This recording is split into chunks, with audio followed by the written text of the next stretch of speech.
Privation collective et inondation. Mais quel est votre rôle dans tout cela ? C'est le thème d'aujourd'hui en espérant que vous soyez inspirés par ce sujet. Ce programme a été enregistré à l'origine par Ricardo Melo de l'Institut Namasté le 11 janvier 2022. Les audios sont préparés par des volontaires de la Pilule Inspirante. Notre équipe de collaborateurs a toujours besoin d'aide. Soyez vous aussi volontaires de notre cause. Rejoignez notre page sur Facebook, Pilule Inspirante. Bonjour mes amis, bonjour, je vous souhaite à tous une excellente journée. Nous commençons une nouvelle pilule. De la lumière et de la paix à votre cœur ainsi qu'à votre vie. Nous continuons ici avec les thèmes, en réfléchissant sur tout ce qui entoure l'existence.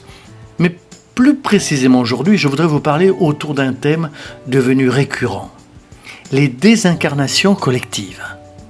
Malheureusement, les inondations récentes et des problèmes impliquant un grand nombre de personnes ici dans le pays, nous savons aussi que cela se produit systématiquement dans d'autres pays.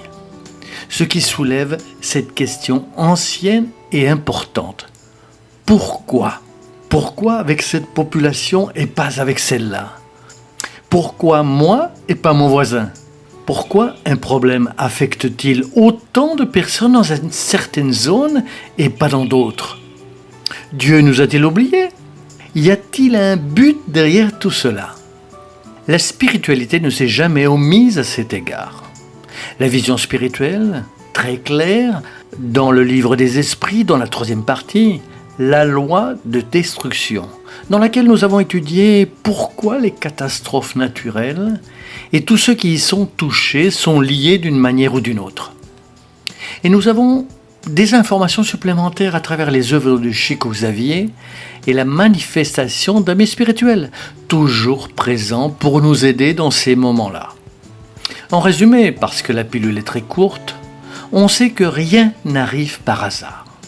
Aussi difficile que cela puisse être d'accepter et de comprendre au début, toutes les personnes qui sont attirées par une certaine région, qui sera affectée par un raz-de-marée, un ouragan, des inondations, ont un besoin spirituel de faire l'expérience d'un processus de dépassement, d'une épreuve.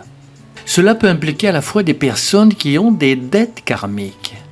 Nous ne pouvons pas fermer les yeux à cela, et par conséquent, une chance de se surpasser, de surmonter les problèmes, de garder la foi et de travailler la générosité en tant que personnes qui ont un cœur généreux et acceptent de traverser ce genre d'épreuves et témoigner à d'autres qui ne sont pas encore si forts moralement. Nous avons vu ces types d'expériences constamment en beaucoup de circonstances. On l'observe dans des catastrophes aériennes, avec les tsunamis et des tremblements de terre, dans des situations où de grandes collectivités sont directement affectées, que ce soit par des phénomènes naturels ou pas. Cela signifie-t-il que nous devrions atténuer les douleurs que nous traversons ? Pas du tout, il ne s'agit pas de cela. Cela signifie que nous devons apprendre à échanger la révolte et l'angoisse exagérée qui, parfois, contaminent encore plus le cœur dans les moments de douleur et de difficulté. Des moments où il faut garder l'équilibre ainsi que l'espoir qu'il y a une raison à tout. Même si nous ne le comprenons pas au début, qu'un avenir meilleur viendra. Malgré toutes les difficultés auxquelles nous sommes actuellement confrontés, cet avenir viendra. La situation d'aujourd'hui ne doit pas nécessairement être celle de demain.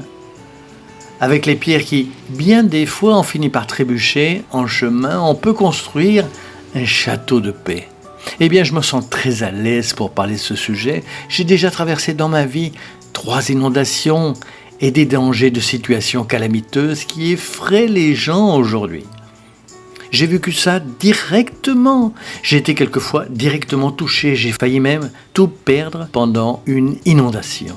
J'ai même vécu plusieurs situations sans vouloir les citer ici, liées à ces circonstances, et je peux vous dire que Dieu est miséricordieux.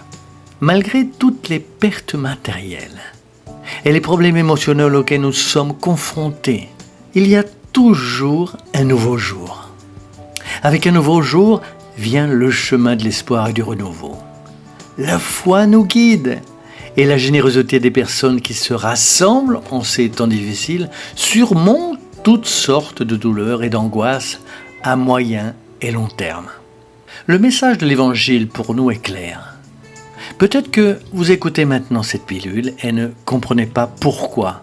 Mais ceux qui écoutent dans les régions durement touchées par les pluies ces derniers temps, ils comprendront certainement la nécessité pour nous de nous libérer de ce sentiment d'angoisse qui, en soi, est naturel. Il n'est pas facile de vivre des situations de grande privation et de peur, en les remplaçant par une concentration sur l'étape suivante, dans l'espoir de jours meilleurs et dans la générosité de s'entraider. Mais ne soyons jamais indifférents à la douleur de nos frères, des personnes qui ont besoin d'aide en ce moment, car la route de la vie tourne. Celui qui demande de l'aide aujourd'hui l'offre demain. Et ceux qui offrent aujourd'hui de l'aide, demain en auront peut-être besoin et la recevront, car il y aura la main généreuse de quelqu'un à offrir. Que Dieu vous bénisse tous, et je sais que le sujet est très profond. Si vous voulez étudier un peu plus, merci pour tous, restez dans la paix de Dieu, et vous le savez déjà. À bientôt mes amis, à très très bientôt.